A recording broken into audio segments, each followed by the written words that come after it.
All right. Okay, wow. So apologies for that first attempt, the first two attempts. Wow. So I did some drawing without the stream going because I didn't think I was going to be able to get it online, but it does seem to be working. No dropped frames. All right.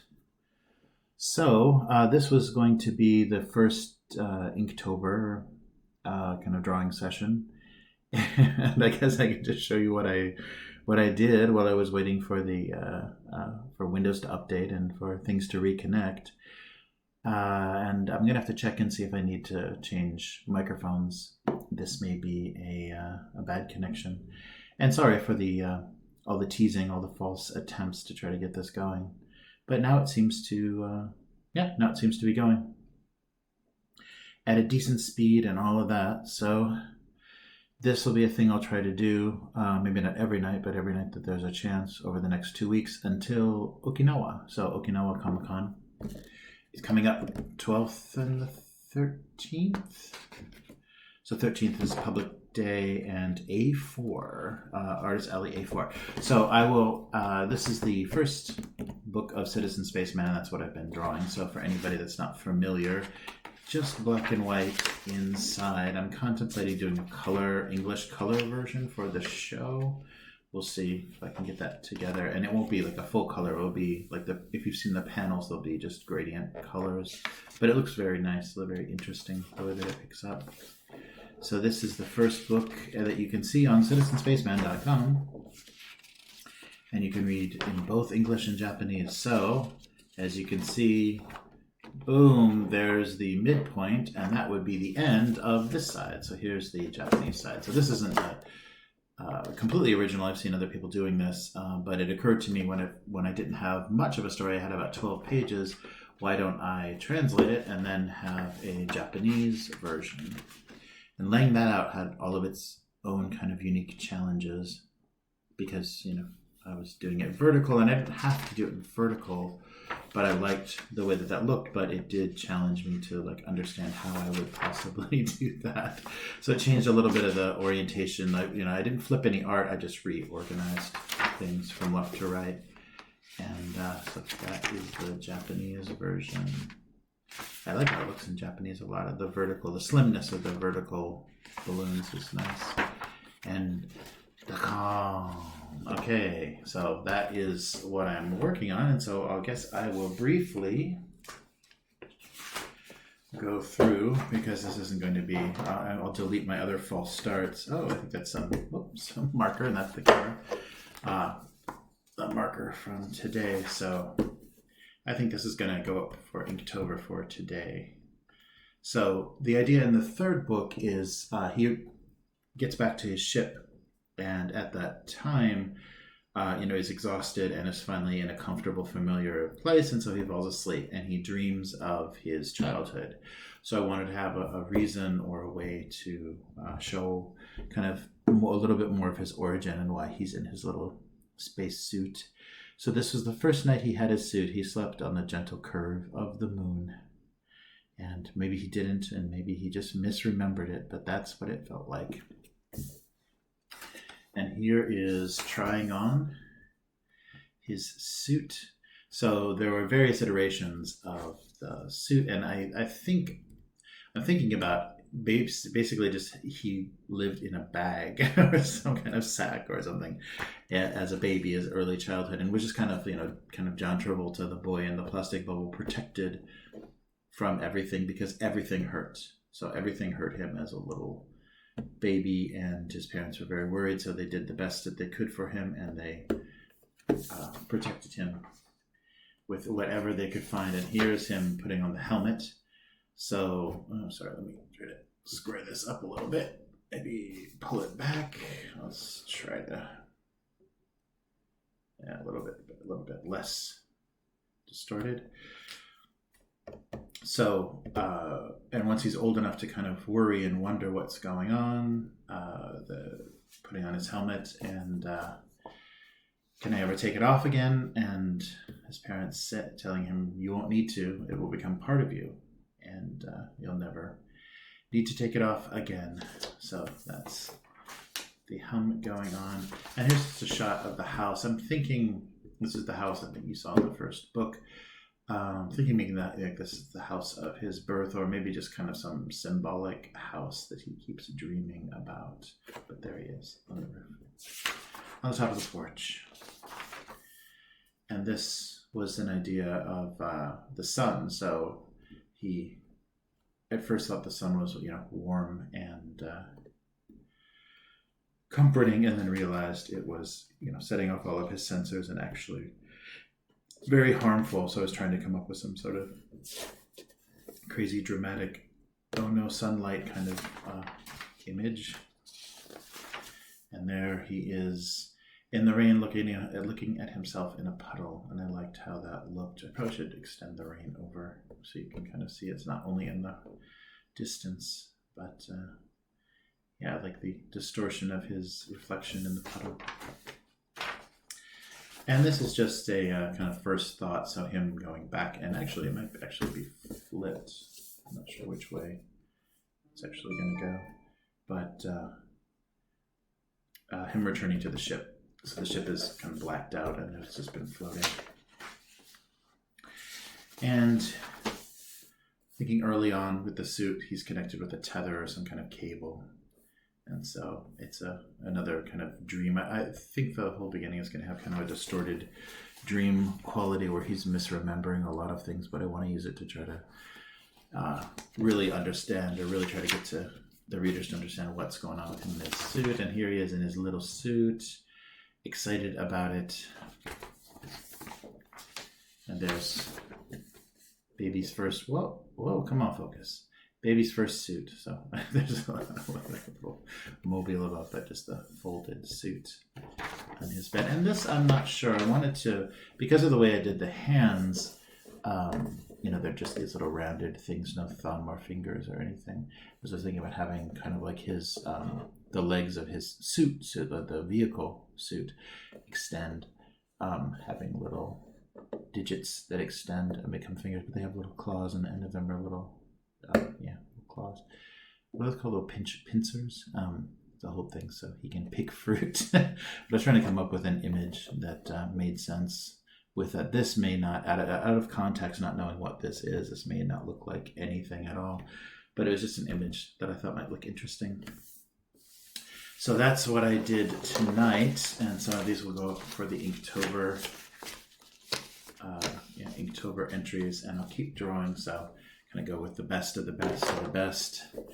But yeah, that's what's going to happen. And I might also actually do some streaming of the layouts as well, but because this is all laid out in Illustrator, so I can go back into these files and kind of relay out. That's going to be number 3, wow, and relay out the new pages and designs. So he's coming back to the ship at this point, so something like that, returning to his ship. And finding it powered off. And after his dream, he has a little surprise. So I have to see kind of how I can pace that out, because I want to end, of course, with a scary climax here, and there were just some big moments to do a double page spread. So we will see. But yeah, the thing I'm worried about too is getting back the tone of the writing. I want to make sure that everything matches. It's been a while, and I was a little bit discouraged about continuing the story, but I think it needs to have some sort of conclusion. So I'll be working on the 3rd book, and I'm not sure if I'll have it translated for the show, but I'll definitely have an English version for that show. So it may change how it's laid out just for that one book, and then I'll do this version and print it this same way. Yeah, because I'm not sure if I'm going to do actually a big collected version that's bilingual. That might be a little bit too much.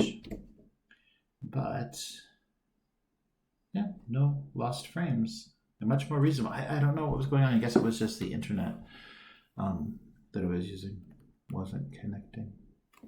So keep watching this space, and I shall be coming back. Let me just take a quick look and make sure it's coming across on Twitch and everything. And I'm sure my Twitter or my Twitter looks ridiculous with all these notifications and nothing going on. But yeah, it seems to be okay. Yep. Oh, wait. Oh yeah, it's live. Nice. All right, so yeah, so I will, now that I know I can make this work, I will try to be back here doing some more actual drawing and work. You kind of see me kind of figuring things out, and maybe I'll just talk through, because I was writing things down, writing kind of ideas that were inspiring as I was drawing and things that I wanted to include. And that's kind of how the first two books went as well, is I was at a show and just kind of had my sketchbook and just kind of doodling and doing just little images that were evocative or just like felt exciting. And that's how the idea came. And then I just started putting those images together.